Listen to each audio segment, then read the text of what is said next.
President Trump weighing in as the self-pardon scenario takes center stage, tweeting, quote, "As has been stated by numerous legal scholars, I have the absolute right to pardon myself, but why would I do that when I have done nothing wrong?" In the meantime, the never-ending witch hunt, led by 13 very angry and conflicted Democrats and others, continues into the midterms. You're going to break it all down. Fox News senior judicial analyst, Judge Andrew Napolitano. Judge, good morning. You've been a busy man lately. We're all trying to keep up every day with the latest developments. But on the pardoning, we had Kellyanne on yesterday, and she seemed to be frustrated that we're even using that word, that we're even talking about. I share her frustration. And listen, it's not Rudy Giuliani's fault. He didn't raise it. Chuck Todd did. In retrospect, had it been me, I would have said, I'm not going there. But now the president's tweeting about it. Well, now the president's tweeting about it. Of course, we're talking about it, so it's part of the 24, 48-hour news cycle. So the argument in favor of the president can pardon himself is the pardoning power, according to the Supreme Court, is plenary, meaning full, final, complete. There's no check on it. The argument against that is the Constitution embodies the rule of law. One of the basic principles of the rule of law is a person can't be the prosecutor or the judge in his own case. I think the stronger argument is, most respectfully, that the president cannot pardon himself. There are pardons and there are pardons. President Trump has pardoned people who've already committed crimes. When President Ford pardoned then recently former President Nixon, Nixon hadn't been charged with anything.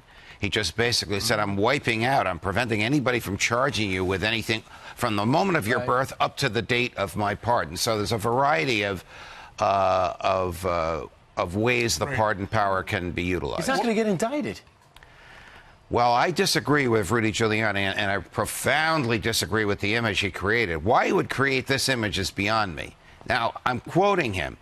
The president could have James Comey shot in the Oval Office and couldn't be prosecuted for it. Why even say that? But the image is horrific and demeaning for everybody involved in it. But it's wrong on the law. If that were, or something like that were to happen, the president would be charged, would be indicted, but would not be tried until after he left office, because it is the trial that would take him away from being the president of the United States. But what are the odds of, I see you laughing, what are the odds of something like that happening? Won't be getting back in the White House for anything.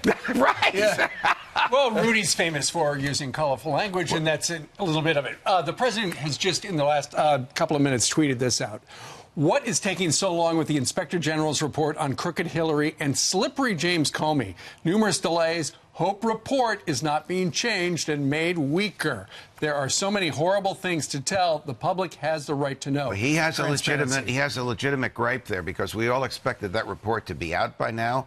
We thought the Inspector General was going to testify about it tomorrow on Capitol Hill. If he is, it would have to come out today.